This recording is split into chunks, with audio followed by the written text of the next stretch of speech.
It's 6:47 a.m. on a Tuesday, somewhere in the middle of America. A man sitting in his car on I-80, just outside Des Moines.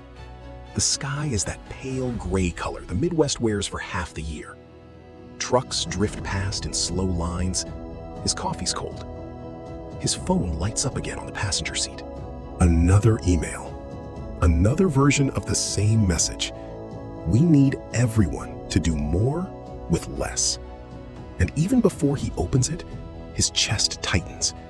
Because lately, it feels like his entire life has become one long attempt to stay ahead of something that keeps catching up. A man named Marcus. Not a philosopher, not a CEO, just a regular guy. 38 years old, 2 kids, mortgage, weekend grocery runs. The kind of man who thought stability came from doing everything right. Then, one Thursday afternoon, he got called into a meeting that lasted less than 12 minutes. His position had been eliminated. By the time he carried the cardboard box to his car, it felt like somebody had quietly removed the floor beneath his life. At first, Marcus reacted the way most people do. He got angry. Angry at the company, angry at the economy, angry at his boss for sounding sympathetic while reading from a script. Sometimes angry at himself for not seeing it coming sooner. At night, he would lie awake, staring at the ceiling, replaying every decision he'd made over the last 10 years, like there had to be one moment where everything went wrong. But the strange thing about fear is that it keeps asking questions long after your body is exhausted. 3 in the morning, 4 in the morning, still awake. And none of it changed anything. The bills still came. The savings account kept shrinking. His daughter still needed new shoes. His son still asked if they could go out for pancakes on Saturdays.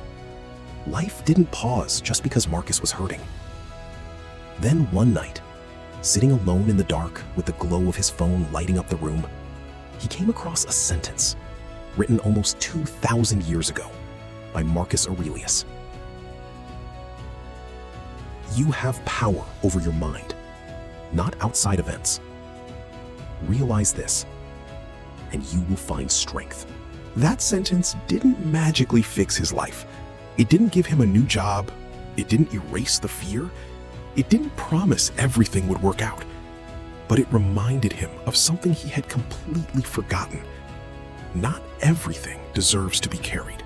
So Marcus started asking himself one simple question whenever panic showed up. Is this in my control right now?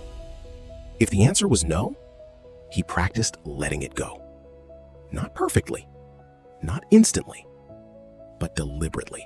Like setting down a heavy bag he'd been dragging for miles. And if the answer was yes, he acted. Even if the action felt small. Update the resume. Make the phone call. Apply for one more position. Get out of bed. Take the walk. Show up again tomorrow. That became the new rhythm of his life. Slowly, things began changing inside him. He stopped checking bad news the second he woke up.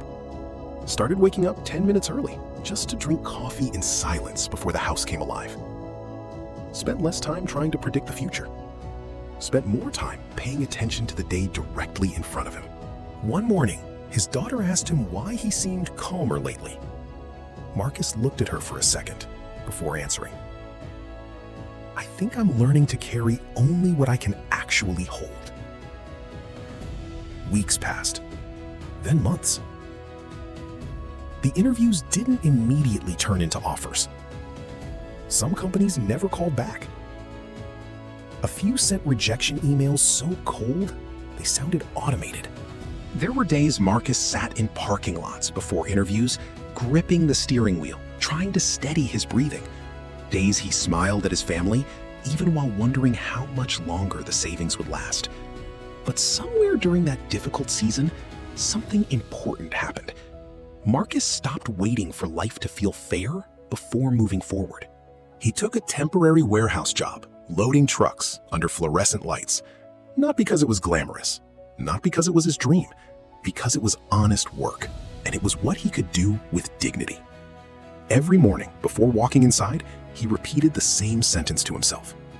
The obstacle is the way. And over time, people noticed something different about him. Not optimism, steadiness. Marcus had become the kind of person who stayed calm when things went wrong, the kind of person others trusted being around. One afternoon, while stacking boxes near the loading dock, an old colleague from his previous company walked in unexpectedly. They talked for a while. The friend mentioned a small startup looking for someone who understood operations, leadership, and pressure. Marcus didn't try to impress him. He just spoke honestly about what the last year had taught him. How panic spreads, how people break under uncertainty, how staying steady matters more than pretending to be fearless. 2 weeks later, Marcus got the offer. Today, he still drives that same stretch of I-80. The traffic is still there, the emails still come, the economy is still unpredictable. But something inside him is different now. He understands that the road can close without warning. Jobs can disappear. People can disappoint you. Plans can fall apart overnight. And none of those things can touch the part of you that chooses how to respond. That part is still yours. You don't need to become a monk. You don't need to disappear into the mountains. You don't need to have life completely figured out.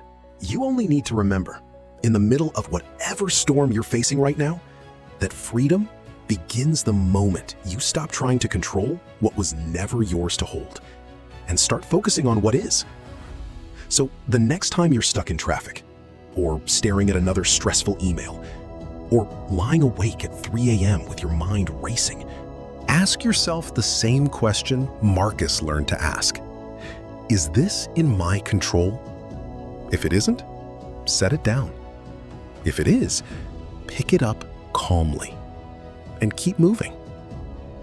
The road ahead may still be long, but you'll finally stop carrying the weight that was never yours in the first place. And that is what freedom feels like.